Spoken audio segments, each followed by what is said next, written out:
व्रत की एक खास नमकीन होती है, खट्टी मीठी चटपटी सी। पहले आप लुक देख लीजिए, कितनी अच्छी व्रत की नमकीन बनके तैयार हुई है। और फटाफट से घर में ही बना लेंगे और बाजार से बहुत सस्ती भी पड़ेगी। और क्रिस्पी कितनी है, आवाज़ तो आप देख ही रहे होंगे। नमस्कार। स्वागत है आप सबका मेरे चैनल बिंदास कुकिंग विद रितु में। वैसे आवाज़ देखी नहीं जाती, सुनी जाती है, पर चलो कोई बात नहीं, हो जाता है। अब ये देखिए, इसमें एक व्रत में नमकीन में पड़ता है साबूदाना। तो बिल्कुल बाजार वाले तरीके से आज नमकीन बनाएंगे। सबसे पहले मैंने 5 आलू लिए हैं, मीडियम साइज़ के आलू हैं। इसके एक तो हमें चिप्स निकालने हैं और दूसरा साथ में हमें आलू का लच्छा निकालना है। तो आलू का लच्छा बनाने के लिए मैंने, अगर आपके पास चिप्स कटर ना हो ना, तो भी आप आराम से आलू का लच्छा निकाल सकते हैं। वैसे आलू का लच्छा जो चिप्स कटर होता है ना, तो उससे ज़्यादा अच्छा निकलता नहीं है, वो बहुत बारीक निकलता है और वो तलने के बाद अच्छा नहीं लगता। तो इसलिए अगर आप हाथ से काटेंगे ना, तो फटाफट से कट भी जाएगा और बहुत अच्छे इसकी जो हमारा लच्छा है ना, वो बन के तैयार होगा। इससे देखिए लच्छा थोड़ा मोटा साइज़ का निकला है, जो हमने हाथ से काटा है। 5 मिनट का ही टाइम लगेगा या उससे भी कम।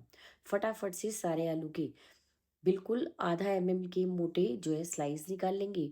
उसके बाद हम उनको एक 3-3 4-4 स्लाइस को इस तरह से एक साथ रख कर और इस तरह हम इसका लच्छा तैयार कर लेंगे। तो 3 आलू की तो मैंने लच्छे निकाल लिए हैं। और अगर आपके पास चिप्स काटने वाला है, तो आप उसका इस्तेमाल कर सकते हैं। और आलू के चिप्स बनाने के लिए, जिन्हें हमें ना तो उबालना है, ना ही धूप में सुखाना, बिल्कुल इंस्टेंट बन के तैयार होगा हमारा नमकीन। और पूरे जो 9 दिन के नवरात्रे होते हैं या किसी भी दिन, ये वाली नमकीन ऐसी है जो आप नॉर्मल डेज में भी खा सकते हैं। खाने में बहुत टेस्टी लगती है। इस तरह से 2 आलू के मैंने जो है बिल्कुल पतले-पतले चिप्स निकाल दिए हैं। ये वाले चिप्स ऐसे होते हैं कि हमें इन्हें उबालने की ज़रूरत नहीं होती, ना ही धूप दिखाने की। बस फटाफट से छीलो, स्लाइस निकालो और तल लो। बाज़ार के वेफ़र से भी ज़्यादा अच्छे। अब मैंने इन्हें खूब अच्छे से 4 से 5 बार साफ पानी से धो लिया है, ताकि इनका स्टार्च निकल जाए।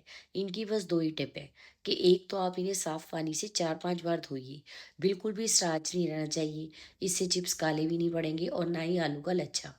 और उसके बाद इन्हें एक साफ कपड़े के ऊपर 10 मिनट के लिए सुखा दीजिए। मैंने जितनी देर बाकी की सारी चीज़ें फ्राई करनी है ना, उतनी देर मैंने इन्हें सुखा दिया है। अब एक कढ़ाई में मैंने तेल अच्छे से गर्म कर लिया है। अब एक छन्नी रखकर अगर आप नमकीन बनाएँगे ना, नमकीन बनाना भी आसान है और कोई भी की चीज़ जो है आपकी ओवर फ्राई नहीं होगी, ना ही जलेगी, क्योंकि ये छोटा-छोटा सामान होता है, तेल में डालने पर बिखर जाता है और इतनी देर में हम उन्हें छन्नी से छानते हैं, इतनी देर में वो जल जाता है।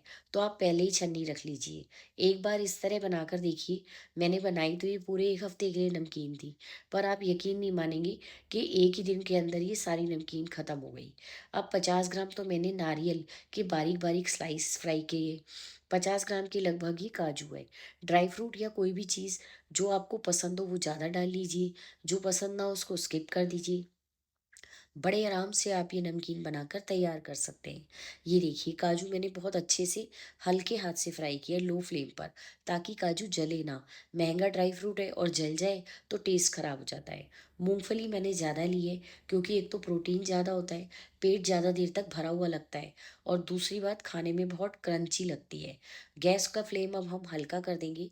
नारियल, मूँगफली और काजू, तीनों चीज़ों को मैंने बिल्कुल लो फ्लेम पर फ्राई किया है। मूँगफली को फ्राई करने में हमें 2 से 3 मिनट का ज़्यादा समय लगेगा, जबकि काजू और नारियल मुश्किल से 1-1 मिनट में फ्राई हो गए। ये देखिए 3-4 मिनट हो गए और मूँगफली भी फ्राई हो गई। अब ये सारी की सारी चीज़ें मैं फ्राई करके एक किचन टॉवल पर या टिश्यू पेपर पर एक साथ एक बड़ी प्लेट में निकालती जा रही हूँ। अब ये है साबूदाना।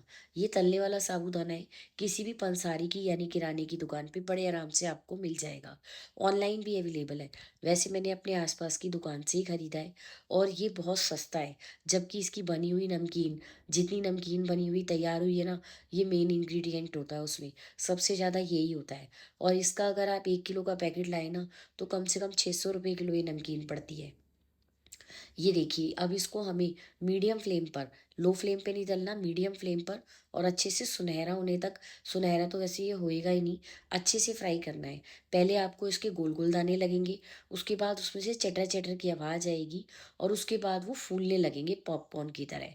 आप ये मान के चलिए ये साबूदाने का पॉपकॉर्न है, लेकिन जब तक अच्छे से फूल ना जाए ना, आप इसे कढ़ाई से मत निकालिएगा। यानी जब आप कढ़ाई में डालें, उसके बाद जब अच्छे से चटर-चटर की आवाज़ आएगी और वो बंद हो जाएगी आवाज़, तभी आपने निकालना है। 2-3 मूँगफली के दाने कढ़ाई में गिर गए थे, अभी देखिए जलकर कितने काले हो गए हैं उसी के अंदर। उन्हें मैं बाद में निकाल दूँगी। इसी तरह 25 ग्राम के लगभग मखाने, ये भी मैंने फ्राई कर लिए हैं। अब आप ही बताइए, क्या काजू और ये मखाने आजकल आपको व्रत वाली नमकीन जो बाज़ार से लाते हैं उसमें मिलती है? क्योंकि काजू और मखाने दोनों, मखाने ख़ास तौर पर 2000 किलो के रुपए किलो के आस-पास पहुँच गए। तो इस नमकीन का मेन इंग्रीडिएंट मखाने होते थे, जो बाज़ार की नमकीन से अब गायब है। 20-25 ग्राम किशमिश जो है ना, वो भी हम अच्छे से इस तरह फ्राई कर लेंगे, बिल्कुल लो फ्लेम पर। सारी चीज़ों को बिल्कुल अच्छे से लो फ्लेम पर फ्राई करें और 1 डेढ़ मिनट से ज़्यादा फ्राई ना करें। अब बाज़ार की नमकीन में ये नहीं होती है, ये 2 चीज़ें हैं, एक तो है हरी मिर्चें और एक है कड़ी पत्ता। ये दोनों तो चीज़ें पूरी तरह ऑप्शनल है, पर मुझे ये व्रत की नमकीन में बहुत भाती हैं, इसलिए मैंने डाल दी हैं। अगर आपको पसंद ना आए तो आप इनको स्किप कर सकते हैं। इनको भी हम 1 डेढ़ मिनट तक बिल्कुल लो फ्लेम के ऊपर अच्छे से सुनहरा होने तक फ्राई कर लेंगे। मैंने तेल को पहले तेज़ गरम किया हुआ है और उसके बाद गैस का फ्लेम लो करके सारी चीज़ें अच्छे से फ्राई की हैं। बीच-बीच में हम गैस का फ्लेम थोड़ा हाई भी करते रहेंगे, ताकि जो है बिल्कुल लो फ्लेम पे तेल ठंडा ना हो। अब जो आलू का लच्छा बनाया था उसको फ्राई कर लेंगे। बहुत ज़्यादा चीज़ें इस नमकीन में नहीं पड़ती हैं और जितनी चीज़ें डलती हैं वो सब मैंने डाल दी हैं। फटाफट से आलू का लच्छा एक ही बार में अच्छे से फ्राई हो जाएगा। अब इस समय गैस का फ्लेम हम मीडियम से हाई पे रखेंगे और इसको जब तक इसके अंदर से बिल्कुल झाग खत्म नहीं होते ना, जब तक आप तलते रहिए और इसको सुनहरा होने का इंतज़ार कीजिए। जब ये अच्छे से सुनहरा हो जाए, अपने आप ही पता चल जाता है, इसका मतलब नमकीन जो है हमारा आलू का लच्छा अच्छे से फ्राई होके तैयार हो गया है। इस आलू के लच्छे का एक बाजार में हल्दीराम का बहुत फेवरेट नमकीन आता है, बादाम किशमिश लच्छा। वो खाने में बहुत टेस्टी लगता है। एक बार मैं आपके साथ उसकी रेसिपी भी शेयर करूंगी और घर में हम कितने आराम से कितना ज़्यादा बना सकते हैं, कितने सस्ते में। ये देखिए झाग बिल्कुल ख़त्म और हमारी जो नमकीन है, यानी ये आलू का लच्छा बहुत क्रिस्पी हो गया है। अगर आपको इस समय पता ना चले कि ये क्रिस्पी हुआ या नहीं, तो इसमें से 1-2 लच्छे निकालिए, उन्हें 2 मिनट ठंडा होने दीजिए और फिर चेक कीजिए ये बिल्कुल क्रिस्पी हो चुका है। अभी मैं आपको इसकी आवाज़ भी सुनवा दूँगी, पर शोर बहुत ज़्यादा होता है ना घर में, तो आवाज़ सुनवाना बहुत मुश्किल काम होता है। फिर भी जितना मैं कर सकती हूँ, उतनी आवाज़ में आपको ज़रूर सुनवाऊँगी, ताकि आपको पता चले कि ये नमकीन हमारी कितनी ज़्यादा खस्ता और क्रिस्पी बनी है और बिल्कुल भी एक्स्ट्रा ऑयल इसने एब्ज़ॉर्ब नहीं किया है। ये देखिए सारा आलू का लच्छा मैंने एक बार में ही निकाल लिया। बस इतनी जितनी हमने नमकीन बनाई है उसमें इतना लच्छा काफ़ी है। सारी लच्छे को निकालने के बाद अब हमारे सिर्फ चिप्स तलने के लिए रह गए हैं। उन्हें भी हम ये देखिए, पहले आप आवाज़ सुन लीजिए कितनी ज़्यादा क्रिस्पी हमारी नमकीन बनी है। अब बचे हुए तेल के अंदर ही गैस का फ्लेम मीडियम हाई करेंगे और ये जो आलू के चिप्स मैंने बना कर रखे थे ना, उनको फ्राई कर लेंगे। अब हुआ ना फ़ायदा, ना तो हमें चिप्स को उबालना पड़ा, ना धूप में सुखाना। जब भी आपका मन करे बस इस तरह से चिप्स बनाकर खाना, फटाफट से 5 मिनट के अंदर। कोई मेहमान आए इतनी देर में चाय बनेगी, इतनी देर में ये चिप्स भी बन के तैयार हो जाएंगे और क्रिस्पी इतने बने हैं, तो मैं आपको बता नहीं सकती। कोई पकौड़े वकौड़े का झंझट ही नहीं। ये वाले वेफर्स वाले चिप्स होते हैं, हल्के से पतले होते हैं, पर ये खाने में इतने टेस्टी लगते हैं ना, एक के बाद आप रुक ही नहीं सकते। ये देखिए अच्छे से ये भी सुनहरे हुए हैं। बस इससे ज़्यादा लाल हमें इन्हें नहीं करना है, वरना हल्का सा कड़वाहट का टेस्ट आ जाता है। ये देखिए आवाज़ सुन लीजिए। बस अब बाकी के जो चिप्स थे वो भी मैंने इसी तरह से तल लिए हैं। इसमें से साबुत वाले चिप्स तो मैं खाने के लिए यूज़ कर लूँगी और जो छोटा-छोटा नीचे टुकड़ा है ना, क्योंकि मेरा चिप्स कटर ज़्यादा अच्छा नहीं है, पुराना हो चुका है। तो इस वजह से जो छोटे वाले चिप्स हैं उनको हम नमकीन में डाल देंगे। बस इसके ऊपर तो हल्का-सा नमक डालिए और ये वाला पैकेट आप बाज़ार में इतने चिप्स का लेने आएँगे ना, ये 100 रुपए का पैकेट है और ये हमने 2 आलू से तैयार किए और उसमें भी ऑयल हमें पता नहीं वो कब का फ्राई हुआ है और ये हमने बिल्कुल फ्रेश फ्राई कर लिया। ये देखिए कितना थाली भर के सारा सामान तैयार हुआ है, सारी चीज़ें एकदम अच्छे से क्रिस्पी हैं। अगर आप सारी टिप्स और ट्रिक्स को फॉलो करेंगे ना, तो बिल्कुल ऐसी ही नमकीन पूरे हफ्ते भर के लिए जो आपने बनाई ज़रूर हफ़्ते भर के लिए होगी, पर वो हफ़्ते भर चलेगी नहीं। इतनी सारी नमकीन बन के तैयार होगी और एक बार जो खाना शुरू करेगा ना, वो एक बड़े कटोरे से कम तो खाएगा ही नहीं। पर कोई बात नहीं, अच्छी हेल्दी नमकीन है और व्रत में खाओ तो पेट अच्छे से भरा रहता है। ये देखिए, लच्छा भी कितना अच्छा क्रिस्पी है, इसको भी हम इसके अंदर डाल देंगे और चिप्स का जो चूरा था वो मैंने इसी नमकीन के अंदर मिला दिया है। अब ये इतना ज़्यादा सामान हो गया कि मेरा ये छोटे बाउल में नहीं आ रहा था, तो मैंने इसे बड़े बाउल में ट्रांसफ़र किया है। ये मेरा 3 लीटर का बाउल है, उसके अंदर भी ये देखिए पूरा भर गया। 3 लीटर नमकीन नहीं बनी है, नमकीन 1 किलो के आस-पास ही बनी है, 1 या सवा किलो होगी। बस अब इसके लिए ख़ास मसाला बनाएँगे, क्योंकि व्रत की नमकीन है, तो लाल मिर्च तो जाएगी नहीं, ना ही हल्दी। तो आधा चम्मच काली मिर्च, 1.5 चम्मच मैंने चीनी डाली है और ये citric acid, half tea spoon ज़रूर डालिए।